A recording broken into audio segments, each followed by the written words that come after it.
Assalamualaikum warahmatullahi wabarakatuh. Dear Miss Justi, as a lecturer in the Language Learning Assessment course, here I'm Vika Rizky Febriani with student number 216121053 and I'm from Class B English Language Department. Here I will be present about first, definition and function of evaluation, second, definition and goal of authentic assessment, third, type of test based on purpose, fourth, rules in constructing test item, subjective test, and fifth, Bloom taxonomy. The first material that I will be present is evaluation. According to Slameto, the implementation of the evaluation includes 7 components. They are the concept of philosophy, psychology, communication, curriculum, management, sociology, and anthropology. Learning evaluation has a very important function in the curriculum and learning process. There are some the evaluation function. First, evaluation function selectively. Fungsi di sini maksudnya guru mempunyai cara untuk mengadakan seleksi atau penilaian terhadap siswanya. Contohnya seperti untuk menentukan naik kelas atau tidak seorang siswa.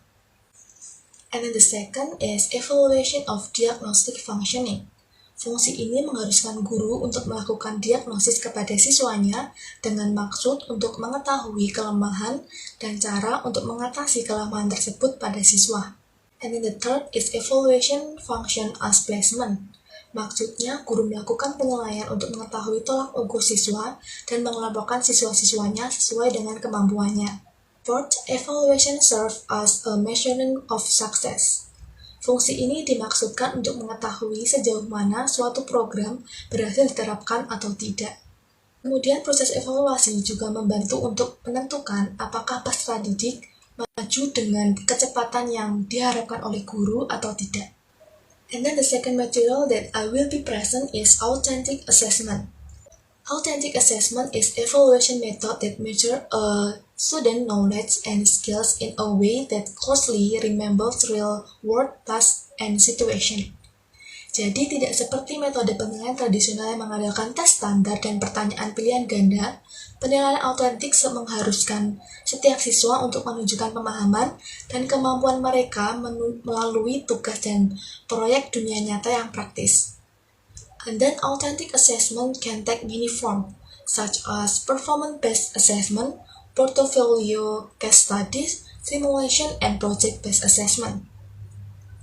Tujuan dari authentic assessment adalah untuk mengevaluasi kemampuan seorang siswa untuk menerapkan pengetahuan dan keterampilan mereka dalam pengaturan praktis, bukan hanya untuk menguji kemampuan mereka untuk mengingat suatu informasi atau memilih jawaban yang benar dari suatu daftar pilihan. And then by using authentic assessment, educator can gain a better understanding of student through ability and knowledge. Jadi dengan penilaian ini dapat membantu guru merancang pengalaman belajar siswa yang lebih efektif dan personal. Additionally, authentic assessment can help student development critical thinking, problem solving, and decision making skills, di mana skill-skill tersebut penting untuk kesuksesan siswa di banyak profesi dan industri kedepannya. And then the third material is type of test. According to Zainal Arifin, test is a technique used in the context of carrying out measurement activity in which there are various questions or a series of tasks that must be done or answered by student to measure aspect of student behavior. Jadi, tes adalah teknik untuk mengetahui tolak ukur dari siswa melalui pertanyaan atau tugas hingga penilaian secara objektif dari guru melalui perilaku siswa. There are several types based on purpose. They are, first, diagnosing test. The purpose is to diagnose specific aspect of a language. This test offers a checklist of features for the teacher to use in discovering difficult. Tes kemahiran harus memperoleh informasi tentang apa yang dibutuhkan siswa untuk bekerja di masa depan. Oleh karena itu, tes ini biasanya menawarkan informasi subkategori yang lebih rinci tentang siswa. Second, formative test. This type of testing is used to gain student learning during the lesson. Tes ini digunakan selama pembelajaran dan dirancang untuk memberi siswa kesempatan untuk menunjukkan bahwa mereka telah memahami keseluruhan dari materi. This informal low-stakes testing happen in an ongoing manner dan kinerja siswa pada pengujian formatif cenderung menjadi lebih baik seiring kemajuan pelajaran. School normally do not send home report on formative testing, but it's important part of teaching and learning. And then third, summative test. This testing is used as a checkpoint at the end of the year. Untuk menilai seberapa banyak konten yang dipelajari siswa secara keseluruhan, karena summative test cover the full range of concept for a given grade level, they are not able to assess any one concept deeply. Jadi, umpan balik dari tipe tes ini tidak sekaya atau sekonstruktif seperti umpan balik dari tes diagnosis atau formatif. Namun sebaliknya, tes ini berfungsi sebagai pemeriksaan terakhir bahwa siswa telah mempelajari dan memahami apa yang diharapkan dari guru dalam unit tertentu. And then, fourth, placement test. The purpose of placement test is to place a student into a particular level or section of a language curriculum or school. Tes ini biasanya mencakup contoh materi yang akan dibahas dalam berbagai pembelajaran dalam satu kurikulum. Students perform on the test should indicate the point at which the student will find material neither too easy or too difficult. And then the placement test bisa dilakukan secara bervariasi, seperti assessing comprehension and production, atau menilai pemahaman dan produksi siswa, responding through written and oral performance, atau menanggapi melalui kinerja tertulis dan lisan siswa, multiple choice and essay. And then the fourth material is rule in constructing test item, subjective test. So, rules for constructing subjective test, they are first, provide clear instruction. Instruksi yang jelas dan terperinci harus diberikan kepada siswa tentang apa yang diharapkan dari guru. Second, use a scoring rubric. Rubric penilaian memberikan cara yang jelas dan objektif untuk menilai tes subjektif dengan menguraikan kriteria penilaian dan menetapkan poin untuk setiap kriteria siswa. And then third, use a consistent and objective grading system. Penilaian harus konsisten dan objektif untuk menghindari pengaruh bias pribadi siswa. Fourth, use open-ended question.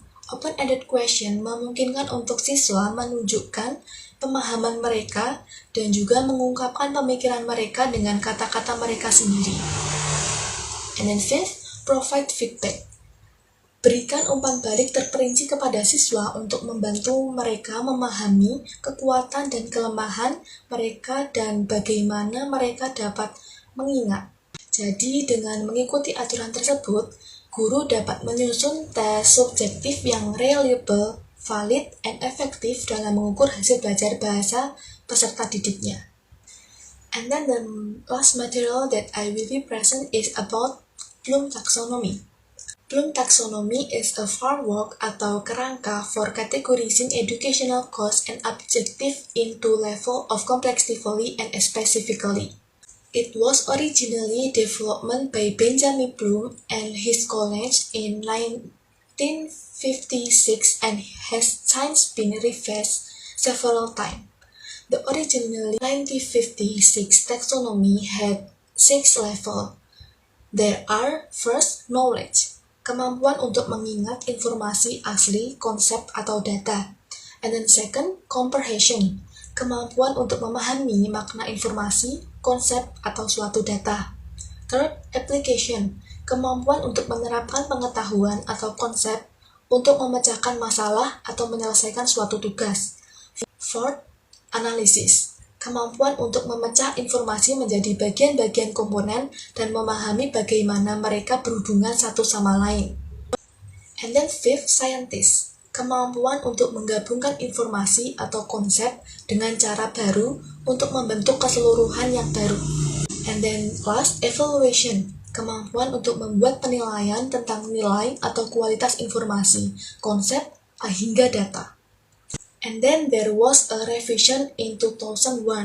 There are first, remembering, kemampuan untuk mengingat informasi seperti suatu fakta atau konsep dasar dari suatu memori. Second, understanding, kemampuan untuk memahami makna dari informasi yang dipelajari, seperti menjelaskan atau meringkas suatu konsep. Third, applying, kemampuan untuk menggunakan pengetahuan dan pemahaman untuk memecahkan masalah atau menyelesaikan suatu tugas. Fourth, analyzing, kemampuan untuk menganalisis atau menjabarkan informasi menjadi bagian-bagian komponen dan memeriksa hubungan antara bagian-bagian tersebut. And then fifth, evaluation, kemampuan untuk membuat penilaian tentang nilai atau suatu kualitas informasi atau ide. The last is creating, atau kemampuan untuk menggunakan pengetahuan dan pemahaman untuk menghasilkan hingga menciptakan ide, produk, atau solusi baru. Jadi, guru dapat menggunakan taksonomi Bloom untuk merancang kegiatan dan penilaian pembelajaran yang efektif yang selaras dengan tujuan pembelajaran di setiap tingkat. The framework is widely used in educational setting and has been adapted and expanded upon by others, scholars, and educators over the years. So those are the 5 material that I have summarized in the one. I hope with this video presentation can be useful for everyone. And thank you so much to Miss Yusti for her guidance. And the last, that's all from me. Thank you and wassalamualaikum warahmatullahi wabarakatuh.